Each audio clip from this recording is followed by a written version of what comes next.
Subscribe sekarang di channel MGP Gacor. Assalamualaikum warahmatullahi wabarakatuh. Para penggemar MotoGP dimanapun Anda berada, kembali lagi bersama MGP Gacor untuk membahas kabar terbaru dari pedok yang selalu penuh kejutan. Hari ini kita akan membahas masa depan salah satu tim independen paling legendaris di MotoGP, yaitu Tech3 Racing. Dan dilanjutkan kita bakal bahas tes perdana Toprak dengan Yamaha M1 yang bakal dimulai pada 19 Oktober mendatang. Tech3 Racing di tengah badai spekulasi. Tech3 Racing yang telah menjadi bagian tak terpisahkan dari Grand Prix selama bertahun-tahun, saat ini menjalani kemitraan dengan KTM sebagai tim satelit sejak 2019. Perjalanan mereka penuh warna, bahkan berhasil meraih kemenangan pertama di kelas utama. Namun, belakangan ini, tim yang dipimpin oleh Hervé Poncharal ini menghadapi ketidakpastian finansial yang cukup mengkhawatirkan. Untungnya, kabar baik datang dari konglomerat India, Bajaj, yang telah menyuntikkan investasi penting untuk meredakan situasi tersebut. Terlepas dari bantuan finansial ini, Poncharal sedang memikirkan langkah strategis untuk masa depan. Mengapa? Karena sebentar lagi kontrak tim MotoGP untuk periode 2027 hingga 2031 akan kembali dinegosiasikan. Ini adalah momen krusial untuk mengamankan posisi Tech3 di grid. Günther Steiner dan ketertarikannya pada Tech3. Di tengah pencarian mitra atau bahkan potensi pembelian tim, muncul satu nama yang sangat akrab di telinga para penggemar olahraga motor, Günther Steiner. Ya, mantan manajer tim F1 HAS dan Jaguar ini dikabarkan sangat tertarik untuk berinvestasi di salah satu tim MotoGP, dan Tech3 Racing disebut-sebut sebagai kandidat utama. Hervé Poncharal sendiri telah secara terbuka mengonfirmasi ketertarikan Steiner ini. Ia mengungkapkan bahwa Steiner yang ia gambarkan sebagai sosok yang lugas dan menyenangkan telah mengajukan proposal. Pertanyaannya sekarang, apakah ini akan menjadi investasi sebagian atau justru pembelian penuh atas tim Tech3? Masa depan yang ingin dipertahankan. Poncharal menjelaskan pentingnya mengamankan masa depan timnya, terutama mengingat akan ada regulasi teknis baru di tahun 2027. Bagi Tech3, ini adalah babak baru yang harus mereka persiapkan dengan matang. Sejalan dengan pepatah terkenal Winston Churchill, memerintah berarti meramalkan. Poncharal merasa perlu untuk memikirkan langkah ke depan. Meski ada minat dari Honda dan Ducati, Poncharal mengonfirmasi bahwa Tech3 akan tetap bermitra dengan KTM hingga tahun 2026. Namun, untuk tahun 2027 dan seterusnya, semua opsi terbuka. Yang paling penting bagi Poncharal adalah mempertahankan nama Tech3 dan basis tim yang saat ini berada di Perancis. Ia berharap agar tim ini dapat terus hidup dan berkembang dengan nama Tech3, dengan basisnya, timnya, dan dukungan dari berbagai investor. Ini adalah sebuah upaya untuk mengamankan kelangsungan operasional dan semangat tim yang telah lama berdedikasi di dunia MotoGP. Menurut Anda, apakah Günther Steiner akan menjadi penyelamat masa depan Tech3? Ataukah Poncharal akan menemukan mitra lain yang bisa membawa Tech3 ke arah baru yang gemilang? Mari kita nantikan bersama perkembangan selanjutnya di pedok MotoGP. Kita lanjut berita dari Toprak Razgatlioglu. Tes perdana Toprak dengan Yamaha M1. Penantian yang terbayar. Setelah berbulan-bulan spekulasi, Yamaha akhirnya mengonfirmasi bahwa Toprak Razgatlioglu akan memulai persiapannya untuk debut MotoGP. Tepat setelah musim Superbike berakhir di Jerez pada 19 Oktober mendatang.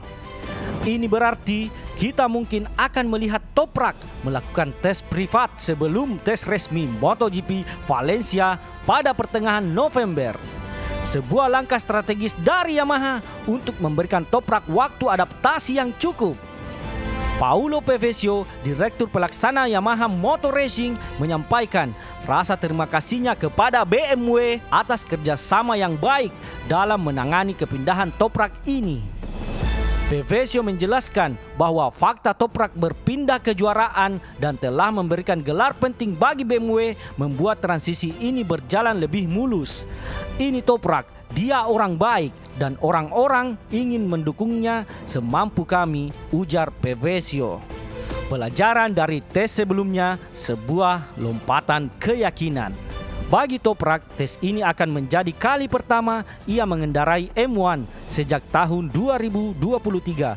Saat itu, ia menyelesaikan tes privat keduanya dengan Yamaha di tengah rumor kepindahannya ke MotoGP. Namun, performanya pada tes tersebut jauh dari harapan. Dengan Toprak dilaporkan lebih lambat 1,4 detik dari Dani Pedrosa, pembalap uji coba KTM, dan 1,0 detik lebih lambat dari Carl Crutchlow, pembalap uji Yamaha. Tentu saja hasil tes itu sempat menimbulkan keraguan. Toprak akhirnya bertahan di World Superbike, bahkan beralih ke BMW, di mana ia membuat sejarah dengan memenangkan gelar musim lalu dan nyaris merebut gelar juara dunia ketiganya. Pevesio mengakui bahwa tes sebelumnya memang di bawah ekspektasi, baik bagi Toprak maupun bagi Yamaha sendiri. Ia menjelaskan bahwa tahun 2022 hingga 2024 adalah tahun yang penuh tantangan bagi Yamaha di MotoGP. Mereka sedang dalam proses restrukturisasi banyak operasi balap termasuk aktivitas tim penguji. Tidak pernah ada perasaan tidak enak di antara kami. Saya rasa uji coba itu tidak berjalan sesuai harapan bagi siapapun.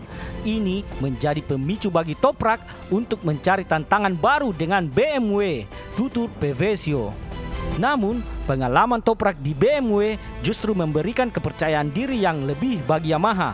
Ketika saya melihat ceritanya sekarang, saya juga senang dia bisa membuktikan dirinya dengan motor lain.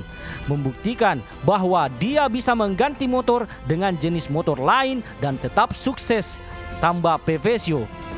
Ini memberi saya lebih banyak harapan dan kepercayaan diri untuk babak selanjutnya di MotoGP.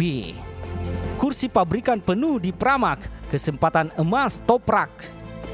Meskipun manajer Toprak Kenan Sofuoglu sebelumnya bersikeras Toprak hanya akan pindah ke MotoGP dengan kursi pabrikan penuh, kesepakatan Yamaha adalah melalui tempat di Pramac. Pevesio menegaskan bahwa ini adalah perjalanan pabrik secara penuh. Ia menjelaskan, kami punya 2 tim pabrikan di MotoGP. Motor mereka sama persis. Ada 7 teknisi Yamaha yang bekerja di Pramac, direktur teknis yang sama, dan Max Bartolini juga berada di belakang kedua tim. Menurut Pevesio, memulai karir di tim seperti Pramac justru lebih mudah karena tekanannya sedikit berkurang, suasananya lebih kekeluargaan, namun tetap mendapatkan dukungan teknis pabrik 100% penuh dan kontrak pabrik. Sebuah kesempatan yang sangat menjanjikan bagi Toprak untuk beradaptasi tanpa tekanan berlebih. Adaptasi menjelang perubahan regulasi 2027. Waktu kepindahan Toprak ini memang mengundang pertanyaan, mengingat ia akan menghabiskan musim pertamanya di MotoGP beradaptasi dengan ban Michelin, perangkat peninggi pengendaraan, dan motor 1000 cc saat ini, yang semuanya akan berubah pada tahun 2027. Namun, Pevesio melihat ini sebagai keuntungan. Ada hal-hal yang akan dipelajarinya meski ban, sepeda motor, alat peninggi pengendaraan, dan lain-lain hanya bertahan 1 tahun lagi, katanya. Ia menekankan pentingnya Toprak mempelajari cara kerja di MotoGP, ritme musim, jumlah balapan, jumlah tes, dan juga tekanan yang ada. Bagi saya, semakin cepat semakin baik, tegas Pevesio. Kemudian kita lihat saja di tahun 2027 saat motor dan ban akan menjadi hal baru bagi semua orang. Jadi mungkin mempelajari hal-hal yang lain sebelumnya akan memberinya posisi awal yang lebih baik untuk tahun 2027. Menariknya, pemasok ban MotoGP 2027 adalah Pirelli, merek yang sudah sangat akrab dengan Toprak selama bertahun-tahun di World Superbike. Ini tentu menjadi keuntungan besar baginya saat regulasi baru diberlakukan. Para penggemar kepindahan Toprak Razgatlioglu ke MotoGP adalah salah satu yang paling dinanti. Akankah ia mampu mengulangi dominasinya di World Superbike ke kelas utama? Hanya waktu yang akan menjawab. Kita akan terus ikuti perkembangannya. Dan itulah tadi berita dari Tech3 Racing dan Toprak Razgatlioglu. Jika kalian ingin mendapat info-info terbaru terkait MotoGP, jangan lupa like, komen, dan subscribe MGP Gacor. Subscribe sekarang di channel MGP Gacor. Bersama kita raih prestasi yang gemilang dan besar.